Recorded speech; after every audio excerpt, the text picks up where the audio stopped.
Thank you again, Yes, Instructor. indeed. Once again, good to see you again. Good to see you. Yes, sir. Perfect timing. Perfect. Okay, Yeah. great, great. So all is done for the day as far as Yes, work? yes. Yes, yes, yes. All Alhamdulillah. right. Hope they haven't worn you out. No, no, no, no. At least Alhamdulillah. not in the brain department. You're going to need that for the next hour. Okay, let's see. I think I'll be all right. All Inshallah. right. So let's begin officially by me greeting you. Salaam Alaykum. So, And of course, we begin all things by giving credit to the source creator, who the Quran calls Allah, and a source that is known by many beautiful names. And I like to say that, and this is strictly from listening to the sound of the name Allah, I like to say that Allah is the one who allows. So whatever you look at, whatever you engage or exchange with through any of your basic five senses, the only way we're able to do that is because Allah allows it. Whatever Allah does not allow doesn't happen. And even if it happens, this is getting to one of your words that you asked me about. Even if it happens and you don't know anything about it, in the very same way that there are many things happening right now around us that we can't even see, much less experience, directly at least. And if we want to begin in the visible world, we can just talk about the air, right? You know it's there because you're experiencing it, but you're not experiencing it visually, right? So there are many, many things in creation, according to what modern day science has concluded upon, that we are not experiencing directly. There are even other creatures, other animals who experience better vision, better hearing, right? And my cats, I remember when I had cats, they would always seem as though they could see something that we couldn't see in the dark, even. They're jumping up against the wall, they're swatting at stuff. And I'm like, what could they be seeing? They can't be seeing more than me because I'm human. That's the wrong attitude. Allah is the doer of whatsoever he pleases. So whatever that is they're seeing or experiencing or learning from or staying away from because they fear it or whatever. So this gets us into the realm of many things that so-called religion has introduced into the world, but became kind of spooky. So this is where we start getting the idea about ghosts and, that kind of thing. Well, you believe in ghosts, you're superstitious, you're this, you're that. But what the Quran is doing for us, it's taking these concepts that were way out there, way out at the outskirts of our imaginations even, and it's bringing it to us in the kind of light that if we simply investigate it, the investigation itself is going to eventually remove all of the spookiness. And these things are actually going to become concepts that can be rationally applied. But most human brains are not on that level yet. So we'll continue to see it as spooky. We'll continue to see it as, our imagination is running away with us.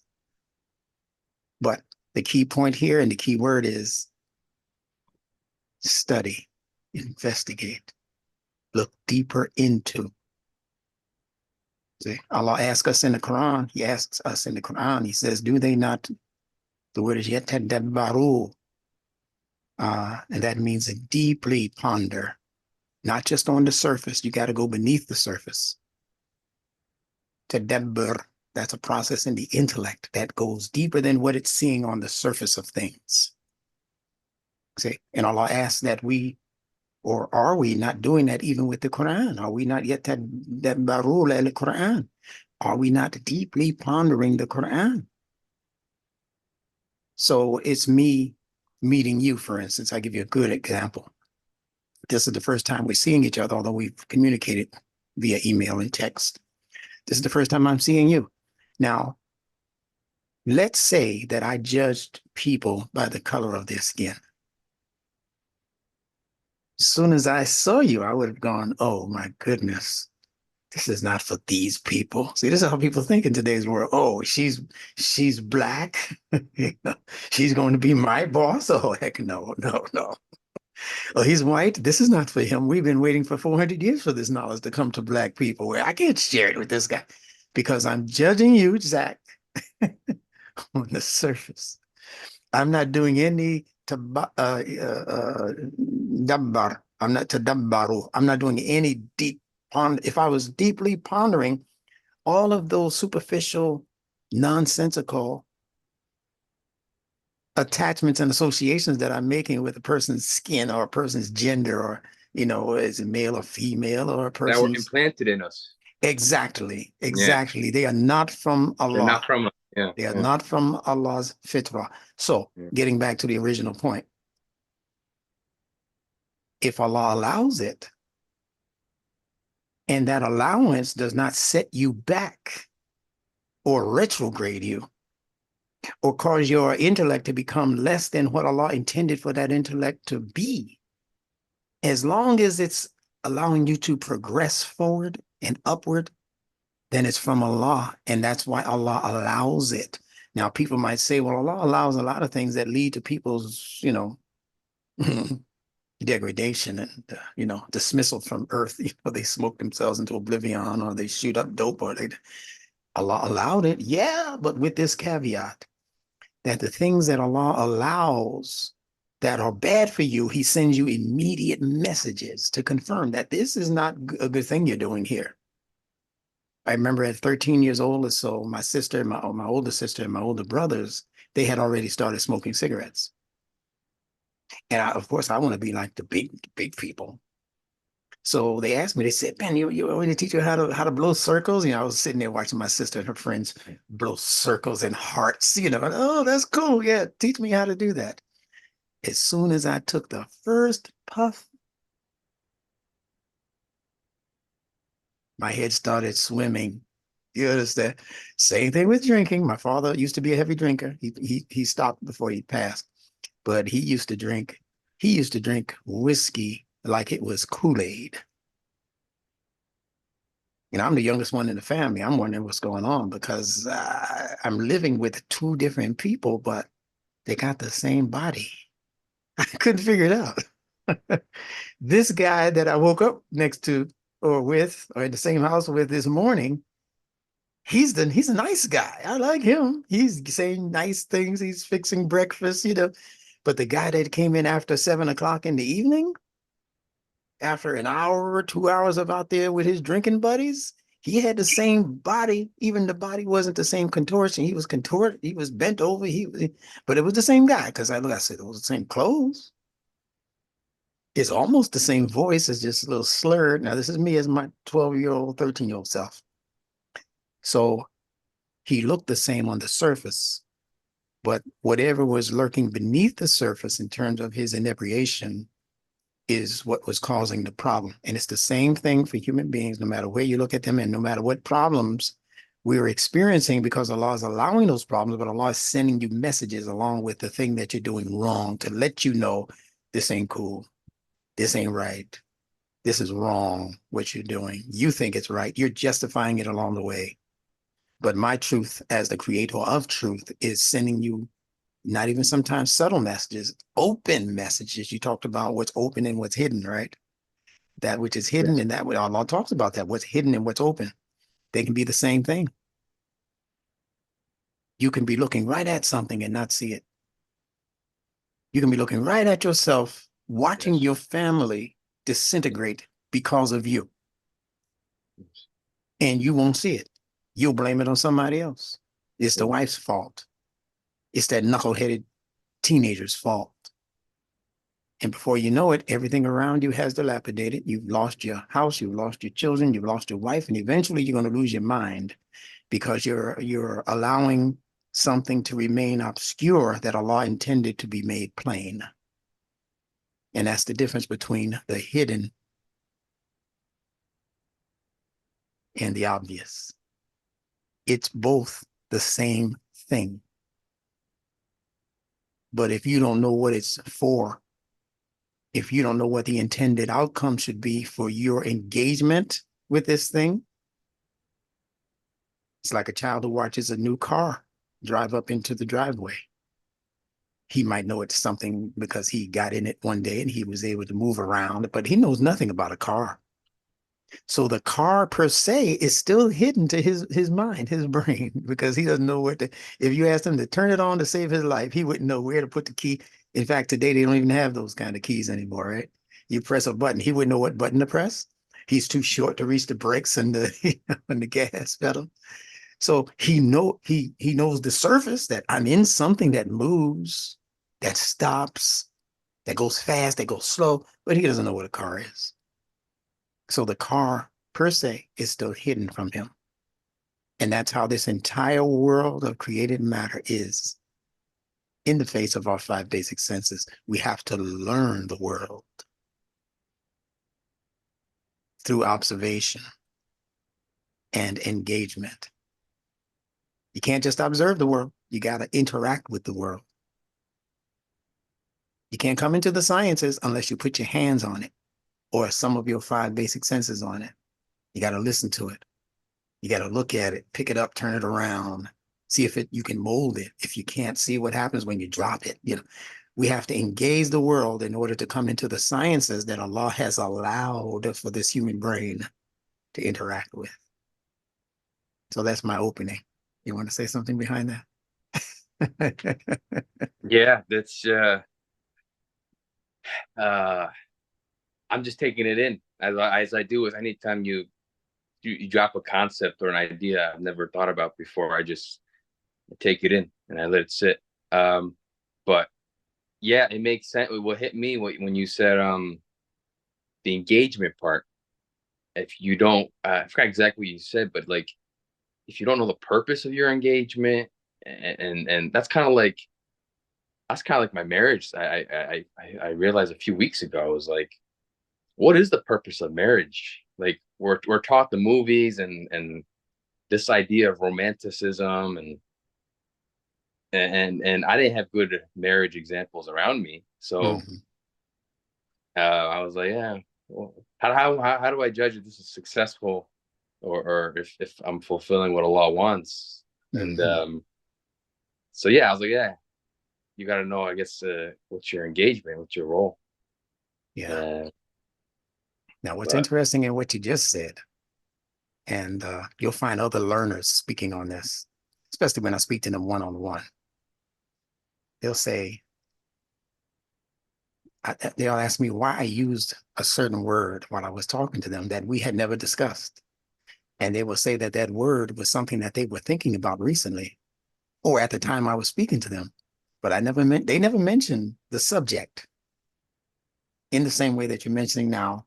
And I purposely used the word engagement because I felt that frequency coming from you, that there was an issue somewhere, not good or bad necessarily, but there was an mm, issue in terms of understanding relationships. mm. Now, interestingly enough, and I see there's a question you also have in your package here of questions that involve I marriage asked and for. yeah. Now I don't know anything about. I don't know whether you're married with children. I have no idea. I don't know your past. This is the first time we're engaging each other, right? But I use words because they can be understood on multiple levels. You know, uh, during wartime, we talk about rules of engagement. And one thing you'll learn to do, and I'm sure you'll learn to do it quickly, and that is take words that I'm introducing to you and take none of them for granted.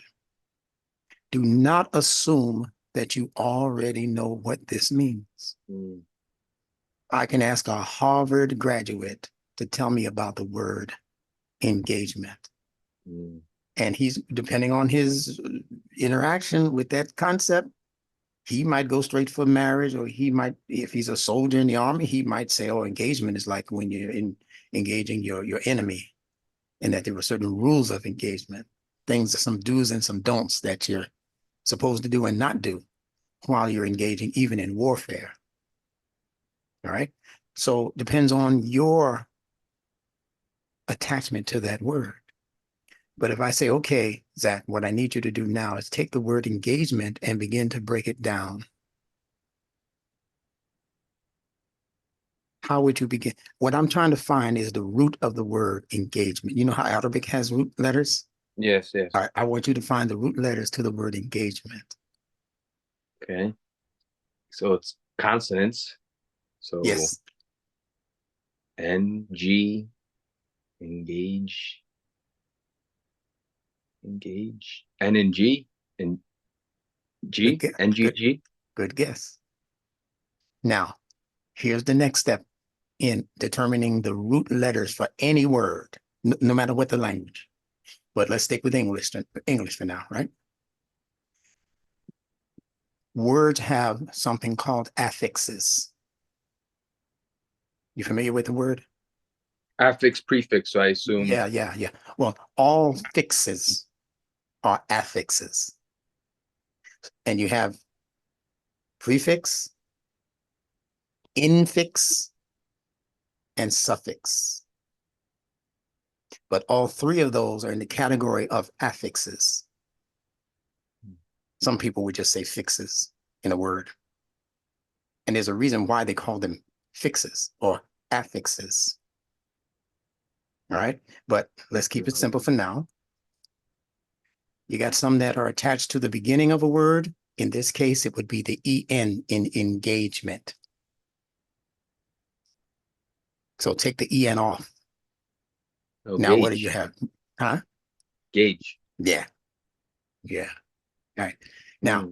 what do you Yeah. think the suffix would be? Suffix is the ending. Yes. Mint. Yes.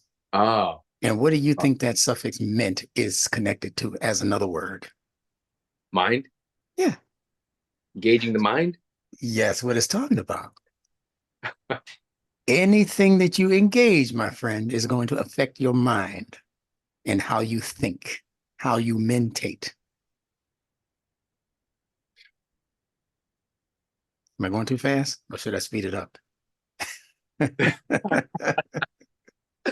Um, Because no, my no, no, friend, this is fine. see, I listen to your lectures like every day because I have a job where I can put in my that's wonderful. headphones. That's wonderful. So I'm used to your style and everything. All right, I know you are because I can tell from the questions you asked.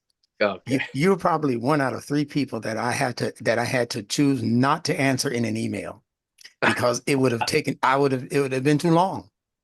Your mind is what that movie called it, a beautiful mind. Okay. Yeah, That means a lot coming from you. it is. I'm telling you, maybe I can name maybe three or four other people who, upon first meeting them, and because of the investment that they've already made in listening to the videos and doing their own research and not just taking it for granted because I said it, it must be true. No, that's not what you did. And you challenged me on some areas that I had to go back and do some further research. Yeah. Yeah. So when I say things like what I'm saying, I'm giving you now the very simple keys for advancing yourself to the next level, as far up as you want to go in understanding words and language, no matter what the language and no matter what the word. Right now, we happen to be dealing with the word engage.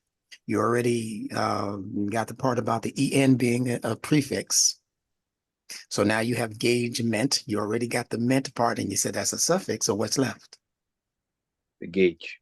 Yeah. Now, is there such a word? I know of a gauge as like a tool. You gauge something, you see Mm-hmm. where it's at. Spelled a little differently, though, right? Yes, with a U. Mm-hmm. That's there to trick you. The people who put this English language together, man, oh boy, they were on top of their game, but they never thought a day would come when Benjamin Bilal would be born. Yeah, that. They never thought this day would come because these kinds of minds were not being produced among their people in antiquity. These thinkers and these scholars, one or two might come upon this, and then they share it in secret with certain elite groups of people, and they would tell them and warn them, don't teach anybody. Don't teach this to those children on the other side of the hill. Then they're going to get the advantage over you because they knew what we know now. Words make people, and man means mind. They knew that, in other words. Yeah, yeah. You know what's funny? Mhm. This is before I came across your work. Maybe a year, maybe 2 years. I started reflecting on the words I use, and like for example, Good, instead of good. saying halal to people around me, Mhm. I would say, why don't I say legal or illegal? Because nobody knows. Like when you talk, the words you use matter. So like you Mhm. got to use words that people know Yes, that they have an emotional attachment or an idea or a concept of. And I was yes. like, yeah, why don't I just say, yeah, this is legal and legal? But then yeah, uh, uh, maybe I'm going too not extreme, but like, but it kept coming up. And when something keeps coming up on me, I'm Yeah, like, yeah, there's you pay something to attention. this. Yeah, Yeah, yeah. and but yeah, definitely, I start to uh, realize that the words we use matters, and a lot There's of people don't even there's think about no it. And I'm such like, thing, no such thing as extreme. Not in this. yeah, yeah, I don't think it's extreme, but it was like nobody around me, I don't even think would understand what I'm saying at that time. I was like, Is that a because burden on you, nobody's ever. or is that a burden on you, or should that be their burden? No, no, no, no. It's. I'm not off. I don't believe in holding yourself back. But I was like, if I start saying this, I didn't think about it too deeply. But I, like I said, I that like nobody around me would even like Yeah, depends reflect on who on you're that. talking to. Certain people in this world, I believe, are born in order to help humanity advance. So that person just has to get used to themselves being that point person that has been chosen by whatever power force you say is running everything. That power chose you to advance, even if it's a small circle, as small as your family, or as small as you and your wife and children, and that's it. No extended relatives or nothing. There are some prophets who are only sent to their families, the only one who listened to them. You say, that's it. Outside of that, they go knocking on their neighbor's door like a Jehovah's Witness. Hey, I want you to get away from it. They don't want to hear from you, but that does not negate your responsibility to Yeah. make it plain. Mm, Now, if it comes out as gobbledygook, then it's your fault because you're supposed to be in your little house laboratory reading room mm, trying to figure out what I'm teaching you right now, how to break these things down and make them simple. mm, The grammarian's not going to come and tell you about affixes in the way mm, we're discussing right now. mm, They just want to say they are words, they're $50 words. And if you don't know these words, you're not in this particular elite group. You got to know, 5-syllable words in order to hang out with this group here.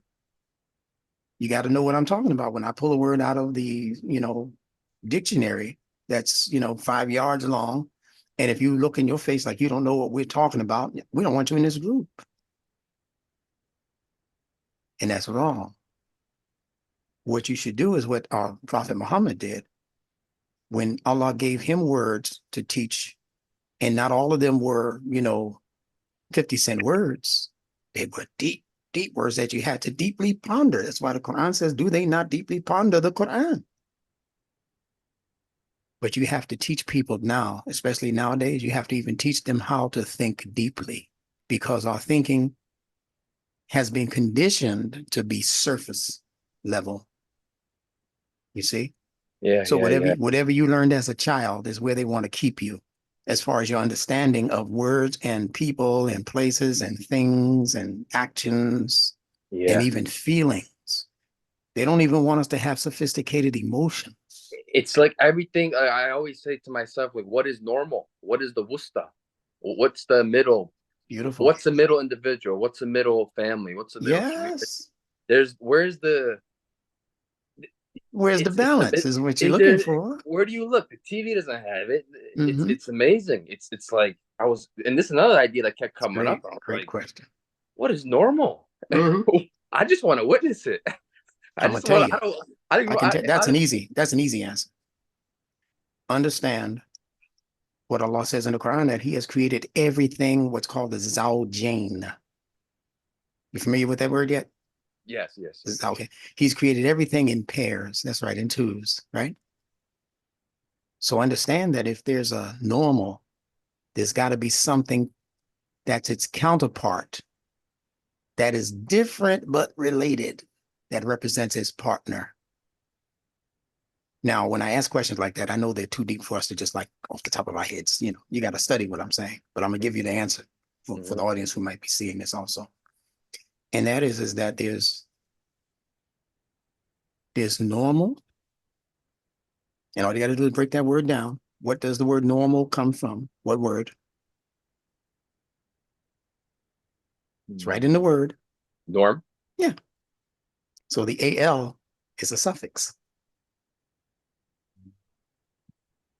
And it means the same thing that AL means in Arabic as a prefix. Al-Quran, Al-Kitab is the definitive prefix for any noun. It means the. Right.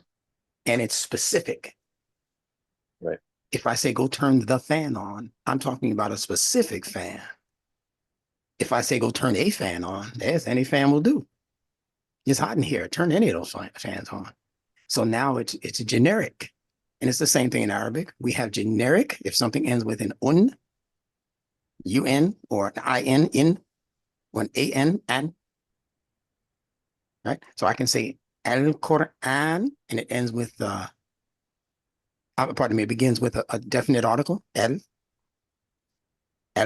or I could say Quranan. Leave off the definite article from the beginning and add what they call a tanween ending, A-N-I-N-U-N. Well, in this case, it's an A-N, Quranan. And it means any Quran, or actually any, whatever the word Quran means. Some people say reading, you know. A book, the book. Yeah. Yeah. Okay. So when we say to each other, Salaam Alaykum, what are we saying with that generic ending? Salamun. Not as-salam, not with a definite article on the front, A-L or A-S or E-S, but with just salamun, tanween, generic ending. What are we saying about whatever salam means? Generic. Yes. General. Yes. And it means that it can be given to anything and anybody. And that's the way you find that greeting in al-Quran. It's never As-Salam Alaykum, like most Muslims in the world have been taught incorrectly. You can't find that in the Quran where a human is speaking to another human. Even the greetings in paradise, Allah said, is going to be Salamun Alaykum. And you know, you can do a 2-minute Google search through Lane's Lexicon or whoever, and ask Sheikh of Google, is there such a thing as As-Salam Alaykum? And the Sheikh will kick it back to you and say, where in the heck did you get that? They'll say there's such a thing as As-Salam because that's one of Allah's attributes. The source of peace, or whatever salam means. You can't be that. And you can't carry that, Mr. Human. How are you going to be the source of peace? How am I going to wish the source of peace, that power, that force upon you, your little self, your little human existence? That's like me saying Ar-Rahman Alaykum. That's an attribute of Allah that has a definite article on the beginning. Ar-Rahman or Al-Rahman, same as As-Salam or Al-Salam, it's the same thing. So if I can say As-Salam Alaykum to a human, I should be able to use any of Allah's attributes and say Alaykum. But it's because we have not been taught the simple meanings of how these Quranic words are constructed that we make the major blunder of repeating these things that we were taught in school or taught at the masjid or taught in the Islamic center or wherever we were taught, in the home, of course. Right. And we don't even know to check it, to correct it. Right. Everybody say it gotta be true. Yeah. What a principle that is. That's yeah. Who else said it? And then they get into who said the opposite, and then they look at you and your pedigree. Little dude, he ain't got no degree or nothing. He ain't never been nowhere. He didn't How graduate many from Al how many Assad. alphabets do you have after your name? I have as many alphabets as the alphabet has. Isn't that more than your PhD? But this is what they do, and they look at you and they size you up and they say he shouldn't know because our top ulema class did not sanction him. So they Yeah. say they just poo-poo you. Who are you? Maybe that's how Allah keeps certain people from knowledge. Thank you, sir. That's Maybe that's exactly correct. That's one of the major reasons. mm, And it's connected to the word arrogance, connected directly to the word arrogance. And look at the word arrogant while we're talking words. You all right? You comfortable? yeah, Okay. Always listen first for how a word sounds and then start looking and investigating the letter combinations. So you have the word arrow. You can hear the sound of the word arrow. ARRO as it's in the word arrogance, but ARROW as it's in the standard English word, bow and arrow. Okay. So what's the purpose of an arrow? to hit a target. Yes. And in attempting to hit a target, and if you've seen people shoot arrows, you'll know this, that even if the target is in a horizontal direction, buffalo, or whatever you're hunting, the arrowsman would still, in many cases or most cases, aim his arrow up so that it will go up, gain some velocity, and then come down with force into an indiscriminate body. We don't know. There might be 20 deer or antelope or whatever.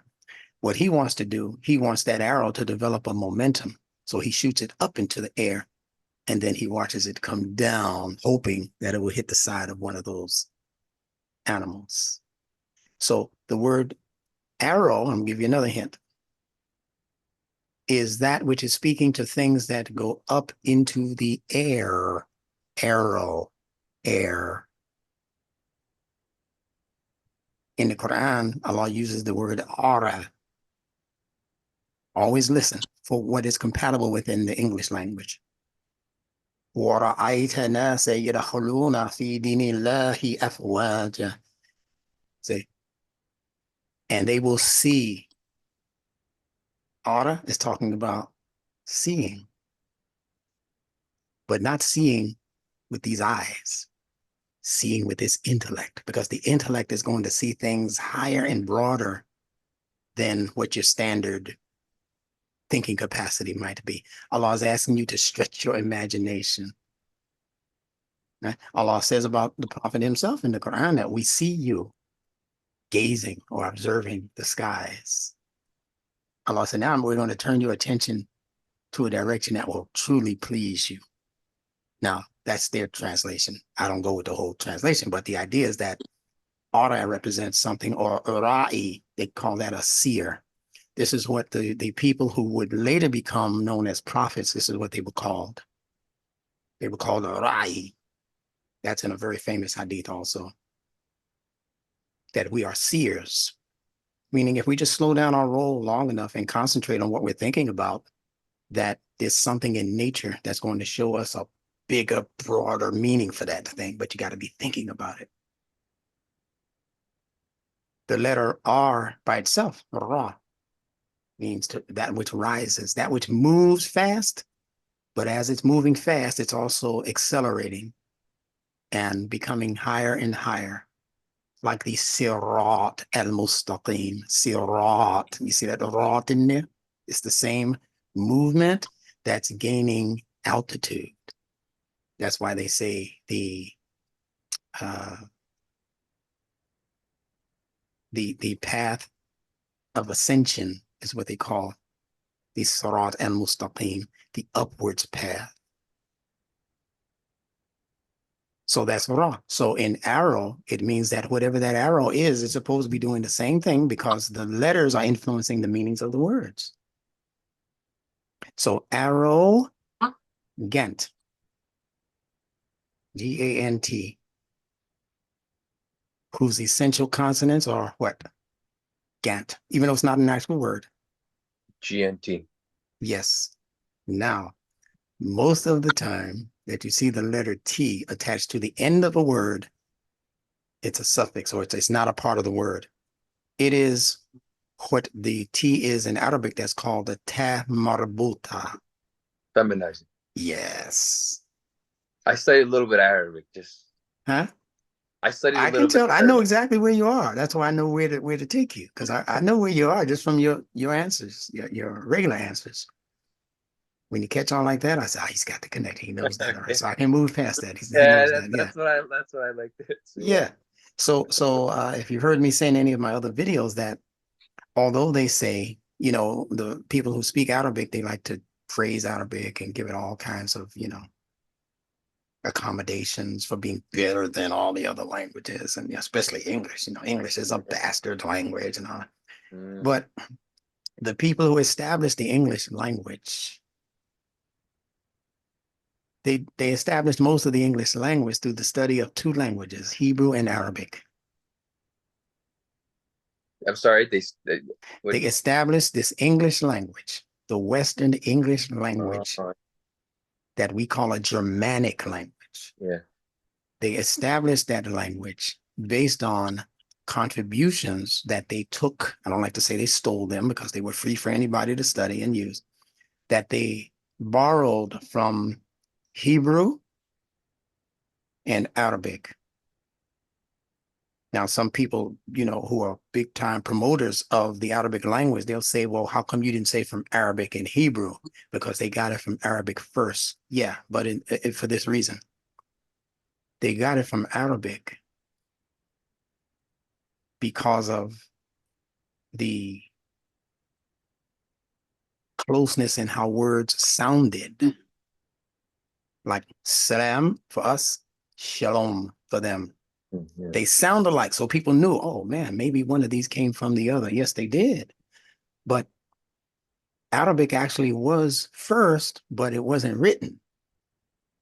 Hebrew started writing it down. They had scholars that paid attention to longevity in the language, and they knew the best way to cause longevity to keep its importance in the language was to write it down. And the Hebrews got much of their script from people in languages much older than them.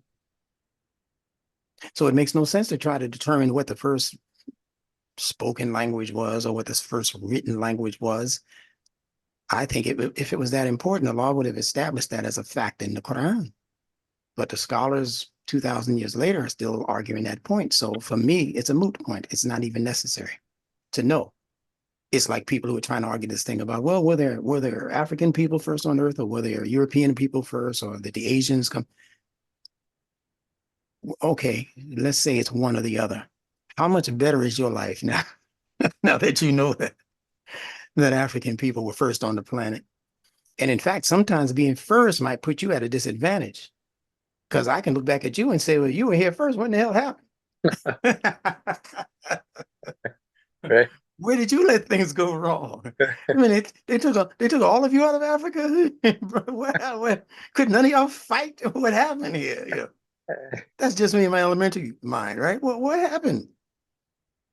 So Right. I don't want to get into that level of discourse, but I think that makes the best point that I'm trying. Stop trying to look for something or some people in your past that you can attach yourself to and Mm. say that's the reason we're great. Mm. What you're really doing is condemning yourself to say that we were that great back then, but we ain't that much right now. That doesn't say anything good for you. That's it. I'd rather hide the fact that my ancestors were great, looking at my present day condition and going, whoa, what a fall. I'd rather just leave that out of the conversation and say, what will account for making us as great as we can be, humanly speaking, right now? Where do I start right now? What do I tell my children so that they're not just focused on, myths in history? That's how we have to start thinking if we're going to develop into this level of excellence that Allah has charted for us in the Quran that He calls fi ahsani taqweem.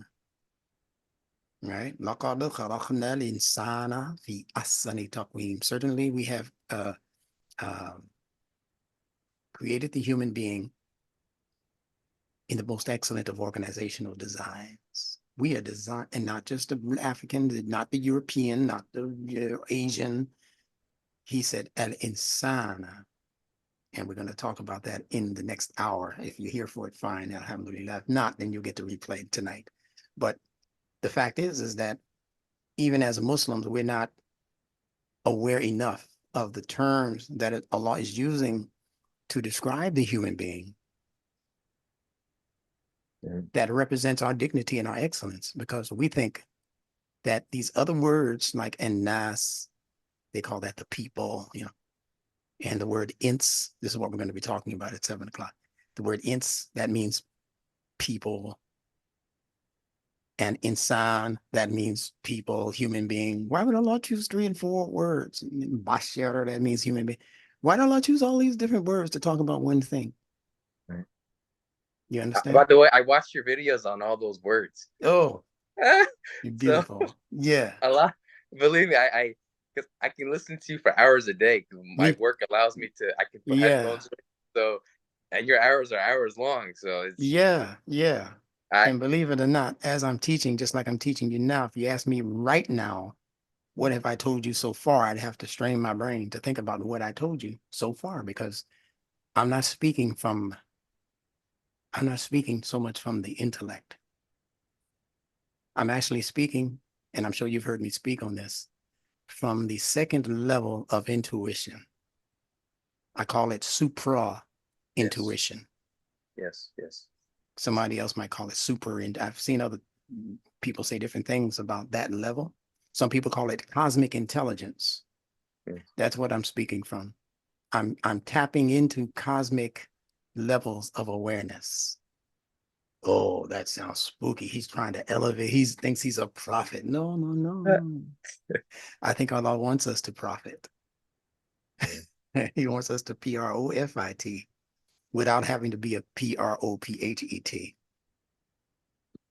Everything that we need, Zach, for our elevation up to the highest level of excellence that Allah has charted for us, everything we need is within our grasp. And the scheme of the social schemers is to keep us unaware of what those tools are that Allah has put right here and right in here. He tells you, He has put instructing signs in the skies, He put instructing signs in the earth, and He put similar signs in you, in us. But He says that most people don't pay attention. See, they're not paying attention. So it's not that you can't be there, you can't grasp it. It's only instructor, blah, blah, blah. No, you can tap into this just like probably easier than I tap in. Maybe your spirit is pure or something, than mine. It depends on your intent, your intention, and the things that you're choosing to do for yourself and your family and humanity, and Allah will tap you right in. It's yours. It's your inheritance. But if we listen to most of the scholars that are attempting to teach us, God bless their hearts, you're going to be stuck in the mud, Man, because it's time for an advancement. It's time for the next level. And the next level has nothing to do with what you learned in school, in formal school. no, throw that out. Re-educate, uncondition the conditioning. Yes. Oh my goodness. Yes. Yeesh. Even if people don't believe this, at the Mm-hmm. least this has given them some fresh idea and um, fresh material. Even if people don't believe a word of Yeah. this, if Yeah. they just ponder on it and say, okay, at least consider it as a theory, Yes. as one theory, or okay, at least Yeah. it's gonna say there's something to That's all this. you got to There's do. at least consider it, and it's always I find it helpful when somebody challenges me or gives me Mm-hmm. makes me think, makes me why do Yeah. I Gives you believe something this? to go reinvestigate, maybe. I've had to do it Yeah, 1,000 times. So what, I've yeah. been saying this for 3 years now. And they came along and they said, well, we found this evidence that this means that, and not what you said, or that these letters mean this other thing, and not what you, and we found this scholar who did a whole thing, and it's totally different than yours. I love that. Mm, right, Bring it. right. And what happens most of the time is that you find out that they are both coexisting, that they Yeah. just found another way to express the same thing that I've been telling you. Yes. That's when I do my research for, like, I'm into health, and when I find different people saying different aspects or saying a Mm-hmm, different way, but they mm-hmm, align, mm-hmm, it's mm-hmm. a very sweet. Oh man. Oh, Very oh, sweet. how sweet it is, Jackie Gleason used to say. Yeah. You probably too young to remember Jackie Gleason. No, no, no. No, all the artists and stuff that you mentioned in your video, that it's goes way beyond me. Yeah, it's okay though. Um, but for sure, all knowledge is related. It's what is called in al-Islam Tawheed. Tawheed is from the word Ahad, A-H-A-D. The word Tawheed is not in the Quran. The word Ahad is in the Quran, and the word Wahid is in the Quran. And they are all from the same combination of letters. One is from the Wa, the W, H, D, Wahid. Another one is from the Aleph, H, D, Ahad. And Ahad means singular and unique, meaning there's nothing to compare it to. And Allah only says that about himself in the Quran a single time. How wonderful is that? That the meaning of the word is in how Allah is using it. Kul huwa Allahu ahad. Allah is singular and unique. Now, if you go to try to find ahad anywhere else in the Quran, you're not going to find it. It's only right there, singular and uniquely. But the word wahid is found in several places in the Quran, and it's from the same root. But because it has the W attached, wa means to connect. See? As-samawati wa al-ard. Wa al-ard. And it's connecting the skies to the earth. So the W in wahid is also a connector. And it's connecting all of us and everything in creation to Allah's ahad, as we would call it the controller. You know, if we were talking video games and stuff like that, we'd say that's the controller. You got to go to that thing. You know, my cousin is a DJ, you know, spinning records and stuff. And she was over this weekend showing me, she said, yes, he said, listen, see, I brought my controller with me. And that means nothing else works until you learn how to master that controller. See? So this is basically what Allah is pointing out to us also, that he wants himself to be positioned as the controller over every part of your human affairs, and to know that he is in control of everything in creation.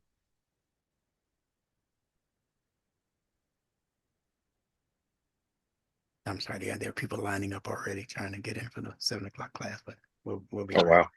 Yeah.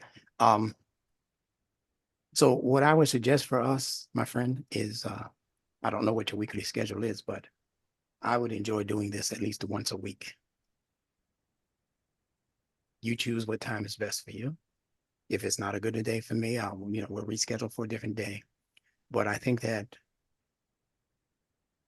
the invitation on my part to you to join officially what we're doing, you're already an official person in the class. It's just that you're not in every class, and you don't have to be. But the point is that I believe that some of the communications that we're going to engage in are going to be so super good for the people who listen to this, who are true students like yourself, true learners. I think the information exchange, and I won't necessarily be doing all of the talking in the future. I'm going to be asking you a lot of questions also about things you've shared with me thus far. And we're going to be getting deeper into you got about 25 different topics here that you've sent me that I want to make sure we get satisfied in the next couple of months. So if we could commit like that, I think we're going to have a very, very good time in this exchange of information, and the Nunetics family will reach that next level through you, and there's about 5 other people that I know who are pretty much on your level, who are going to help us graduate. Can I ask, what are you teaching now in your classes? Because uh like, or do you um like the topics wise, like, are you focusing on anything in particular? Mhm.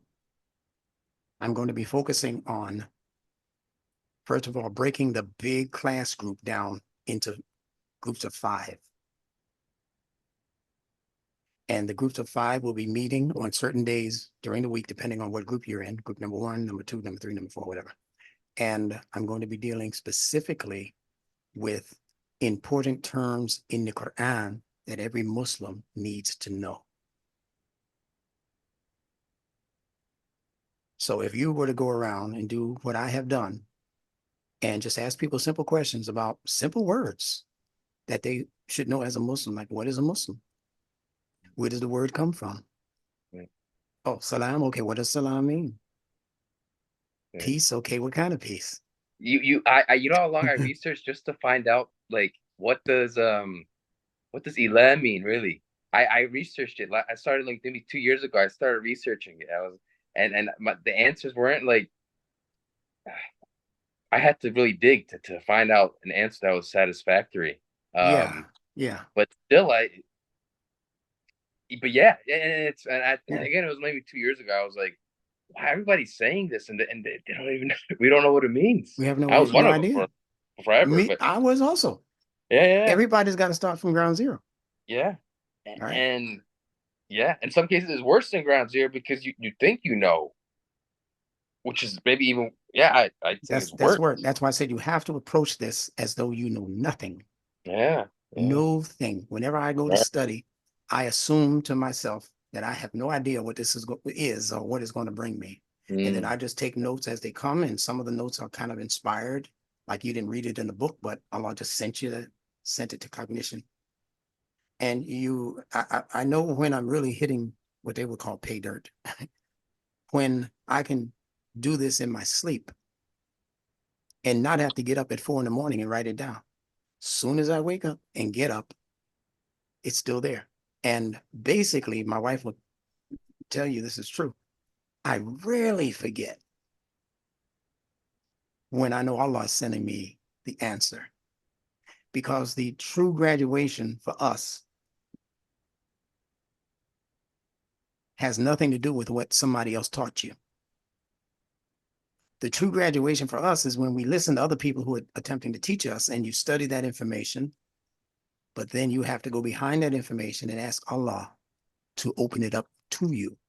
yes, That's yes, when those other answers that I didn't tell you start coming to you. yes, yes. That's your gift. Yeah, that's what I started. That's what I've been kind of doing. I listen to you. I listen to, and not just you, anybody, and I start to dwindle my number of teachers down now Yeah, after kind of getting out of the mud. yeah. And but I listen to it, but there's still something internal that goes on that it, like, it sits there and mixes connections, and then the beliefs start forming after I keep hearing it and thinking about it, and then it's kind of beautiful. It just the beliefs just, Oh I don't man, know what how an it happened. experience. What an Yeah, experience. And yeah, that's how we have to see it. And in that regard, we will not even by mistake start thinking that it's all about us as the teachers. You see, it's us and you. It'll never happen, because I know that whatever you walk away with as sure knowledge, and sure doesn't mean that you can't make a mistake in it, or sure is the difference between you being perfect and you being excellent. You'll never be perfect. Only Allah is perfect in that sense, but you can surely be something that continues to evolve. That's excellent. Excellent is just the Xing of something, or the exiting of something out of the cell, the excel, the exiting out of the cell. So now you got to go into science mode and find out, what did Allah put into the cell? That's why Allah begins with the cell when he talks about our creation. He says he created you min nafsin wahida, from one soul. But soul and cell are equivalents thematically, as themes, as consonantal connections. Cell, soul. So whatever you find in the physical cell, which is your starting point, investigate the cell. Then you can make connections to what Allah has put into your invisible self, see, called the soul. Cell, soul. The soul has all of the equivalents that the cell has. If the cell has a way of protecting itself from things that should not be inside of it, inside affecting your DNA and RNA and all. If the cell has a way of blocking it through the cell membrane, your soul has a similar defense system. And that's what the world hasn't taught us. That's what the nunetics is going to bring us into. Totally new sciences, sciences that they knew maybe back 5,000 years ago in ancient Egypt and these places, ancient Mesopotamia. They were messing with these ideas, but these ideas did not become perfected. And what is with us now that can cause that perfection to come in the knowledge, not in us. The knowledge is perfect. And what's causing that perfection in today's time is the study of al-Quran. And they have not taught us how to properly study the Quran. Oh, So stick wow. with the nunetics method. Yeah. All right, I gotta let these other folks Yeah. up in Thank here. you. If you want to hang in, just hang on, just I'm stay where gonna you try. are. I'm gonna Yeah, give it a for as try. long as you can, and Yeah. if not, then Because just you bow out when it's come. although your knowledge is nutritious for my soul, my stomach. Well, listen, people go to Golden Corral. It don't mean they got to eat all the things in the tray all the way along the line. No, I mean that my stomach needs some Oh, nutrition too. some physical. Yeah. Yeah, I get it. Yeah, you're just coming home from work too. No, go on, Right. man. Do your thing. Do your thing. I'm gonna But close out. I'm just sticking around, so I stay here and that's it. Yeah, Like, yeah. Just okay, just just stick around. Give me a okay, minute to maybe even introduce you before you gotta do what you okay. do, and we'll be good after that. Hold on for one moment. Let's see who we got here. All right, got 12 people so far in the lineup. Let's see who shows up here. We're getting a lot more new people also, which is a great thing. I found you through Omar Zaid. Yeah, my buddy. We make a special dua for him that his health improves Uh, and that allow the rest of his time here with us to be joyous and to be fitna free. When you get in that age category, you don't want unnecessary fitna in your life. And people will do that to you on purpose because they don't like something you said, something you did, the way you did it, the way you said it. And people start arguing, why are you arguing? I'm 80 years old. Like, come on, leave me alone. I'm 70 something. So I don't have time for this back and forth. You know, that's the proper time to say Allah knows and we don't know. But I can't argue with you about incidentals when I'm trying to save people's lives, helping to save people's lives with this information. I can't argue about incidental stuff. Doesn't make sense. If you're just joining us for the University Online Learning course, if you have a camera accessible, I'm asking you to turn it on for the beginning of this class before I hand it over to William Safir. So just put your camera on and let me see if I can see who you are. I have a special guest here that I'd like to introduce you to before he has to leave. Let me take it out of this mode. Okay, here we go. All right, we got our friend Jesse from Raleigh. He's out here where I am. Let me see. Some people might be trying to come in, but because of the view that I have, let's go to speaker's view. All right. So I see about 17 of you. If you have a camera, just switch it on for the moment. Yeah, there we go. Mrs. Joy, how are you? Nawa. She shows up. She can be in Salaam Guam. Alaikum. Alaikum Salaam salam. Alaikum. Rafika. Hey, how are you doing? I'm good, but I have to turn it off because I'm working. It's not going to be No, no quality. problem. No problem. Thank you. No problem. Is William Safir with us? Or Glad to maybe be he here. just pleasure having you. Let me just see if William Safir has shown up yet.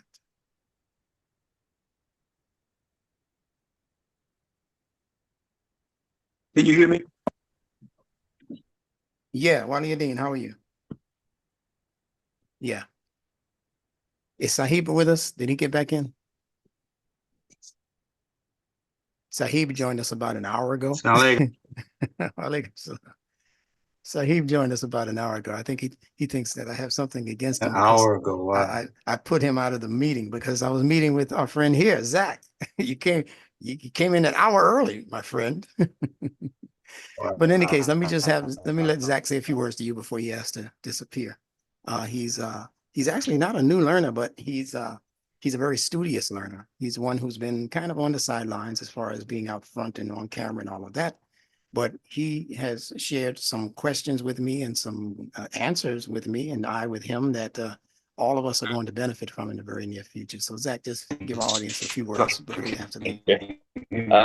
Salaam Alaykum, everybody. I'm a little shy, but yeah, I've been I discovered Instructor's work maybe I don't know, a few weeks ago, and I couldn't stop listening.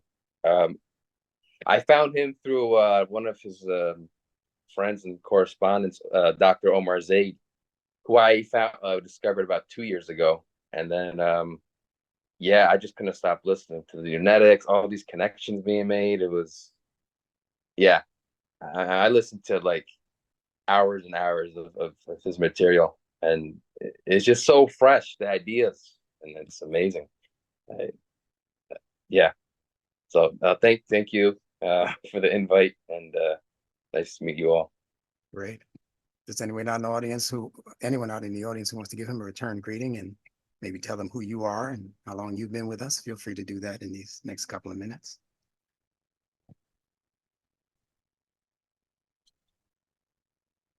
It's a very shy audience. Waliuddin, if you're speaking, we can't hear Like you. me. Waliuddin, were you saying something? All right, he may be in and out. Anyone else? Miss Arlene? Miss Joy? There's a bunch of people with me who I don't see them in the queue. Salaam Alaikum. Alaikum salam. There she goes. How are you, Miss Arlene? Assalamu alaikum. I just wanted to give everybody the greeting. That's all I'm asking. Yes, give us your name though, so we know who you are. Can you hear us, Instructor? Yeah. I'm Joy Rashad. Yes. Another excellent learner. Full of fire, as we say. Waliuddin, are you there? I'm Shafika Abdullah from Atlanta, Yes. and I've been enjoying these wonderful lessons for 2 years now, and I'm just excited about being here and being able to learn and sharing the information. There you go. Beautiful. Beautiful. Salaam alaikum to everyone. Alaikum salam. Imam Adib Abdullah. You want to say a couple of words to our newest guest, our brother here, Zach? Zach, Salaam Alaykum wa rahmatullahi wa barakatuh. Kayfa anta ya akhi? You okay? Alhamdulillah. I'm good. Glad to have you here with us. You know, all we're going to do is just put all the food back in and put another plate, another bowl, and put you right in there. That's right. You're going to be in good hands. Thank you. He's going to be in your group of 5. I've already got it figured out. Oh. I already know you from the Alhamdulillah. videos. Alhamdulillah. He knows about you. He's been studying our past videos. So he knows everybody who's popping up in these queues right now. Okay. I just want to make sure that all of you knew him. Okay. Very pleased to meet you, Zach. Very pleased to meet you. Okay. All right. Has William Safir gotten here yet? Our normal host, he might have been texting me to tell me he couldn't make it, but it's okay. All right. So we're going to officially begin today's class because we're only going to be here for just an hour or so, maybe an hour and a couple of minutes. And I'm going to do my best to keep all of our future classes down to an hour's worth of information. I think that's all you need based on what I've already given you and what's already in the archives, several hundred lectures. Ooh. Okay, so that's enough for you to study on. Yeah, if I just, yes. Assalamu alaikum. Alaikum salam. Sophia. Is your volume down? It seems like everybody else is coming out louder than you. Can you hear me like this? If there's anyone who cannot hear me, let me know right now. I hear you fine. Okay. All right. So it just may be your connection, maybe. or the volume on your Okay. end of things. Yeah, I'm normally pretty good to go once I get set up. I never change my setup. So, Salaam Alaykum. I hear Okay, you thank you. fine. Alaikum Salam. Yeah, you should be able to hear me. And if you can't hear me, my recording, when I send it to you, is going to be crystal clear. It'll be absolutely perfect. So don't worry about that. Okay. But because everybody else can hear me and you are having a problem, it means that the problem is actually on your end. And it might be because of where you are, the distance or whatever. Okay, hold on one second. All right. Yeah, Winona, how have you been? These are all Salaam people. Alaikum. I There we am go. fine. Alaikum salam. Alhamdulillah. Great. I know it's been hard to get to you. All kinds of things have been happening It's all good in though. my life, but You know, there's a song that says you can reach me by railway, you know. You can read it says, I don't care how you get here, just get here if you can, you know. well, I know that we were supposed to have a one-on-one also because I wanted to talk to you about a book that I was reading, and um, I'd still like to do that when you So have the opportunity. what you do is when we're finished tonight, like I said, tonight is only going to be an hour's worth, a little dab of do you, right, Adib? So when we're finished, either call me right back or text me All right, what your availability is, and we'll lock it in right now. inshallah. All right, all of you know I I've will been do that. I've been a little bit cuckoo for Cocoa Puff since my daughter passed, You've and been under the weather. she used to handle all of that. Yeah, plus I've been under the weather. Yeah, in the last few days. You can hear it in my voice, but other than that, I'm fine. And we just had an Alhamdulillah. hour's worth of oh man, such a beautiful conversation with our brother Zach, and you'll get that in the replay, and you'll be able to hear what it is I said to him and what it is he said to me. And I'm telling you, only Allah can bring us this level of quality in terms of human beings that are becoming attracted to the Nunetics method. Only Allah can do that. Yes, sir. I couldn't do it. I'm not doing it. I don't know these people. I'm not bringing them. I'm not sending any chain emails to anybody. I send the same emails to the same people every time I send them out. But Allah is sending you. So if you landed here, it's because Allah set your landing gear to Nunetics Institute. Yes, And sir. your job is simply to take advantage of it. All right. So I'm going to get started. I'm going to ask all of you to mute your phones. Okay. If you have anything to ask, you can put it in the chat and I will see it. But again, I'm trying to stick to my hours worth of commitment. Okay. Let me just make sure that everyone is muted. Hold on one moment.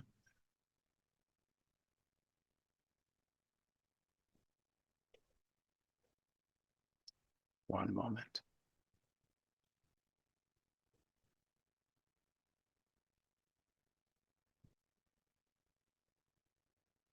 Okay. So at this point, until we conclude, I'm going to ask that everyone close their cameras. I need to do something on my end that requires that you shut your camera down. Yeah, I think that's all. So Waliuddin, yeah, Waliuddin, can you hear me? He stepped away for a moment. He's got to close his camera also. Let's see, I think I can do it still. Okay. I can hear. Okay.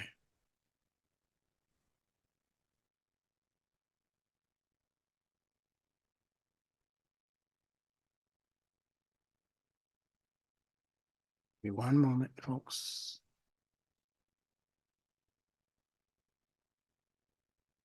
Folks are still signing in. Give me one moment. Yes, sir. Okay, I need you to shut your camera off so I can get the right scope on my video on my end here, if you can.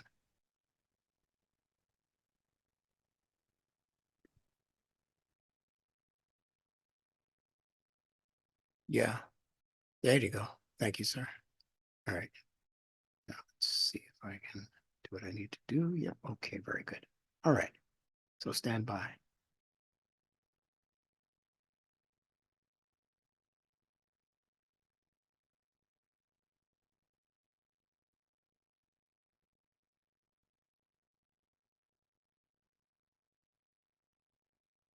All right.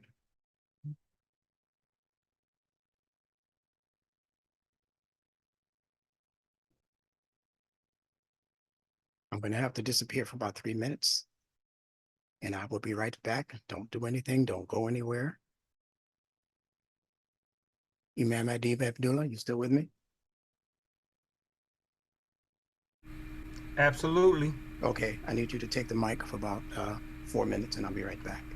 Okay. Salaam Alaykum Salaam Alaykum wa rahmatullahi wa barakatuh. If we looked at 5156, it says that let me get this so I don't want to. That's on my phone too. That's on my tags 5156. First of all, how's everybody?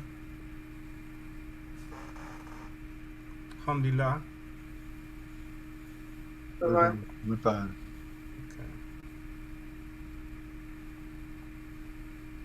I usually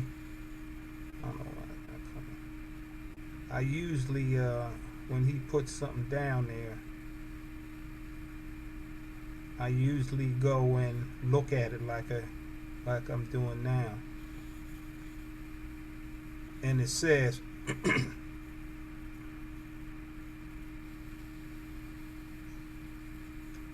it says A'udhu billahi minash shaitanir rajim. Bismillahir rahmanir rahim. It says wama khalaqtul jinna wal insa illa liya'budu. It says I did not create the jinn and mankind except to worship me. So we're going to look at this situation here. This we're going to look at this app. This is what is called our duty to Allah subhanahu wa ta'ala, men and jinn. So we're two different, as you know, that there was a time when Allah subhanahu wa ta'ala answered the questions of the angels who said, are you making someone to shed the blood? And he said, I know what you know not. And he said, after I breathed my ruh in them, you bow down.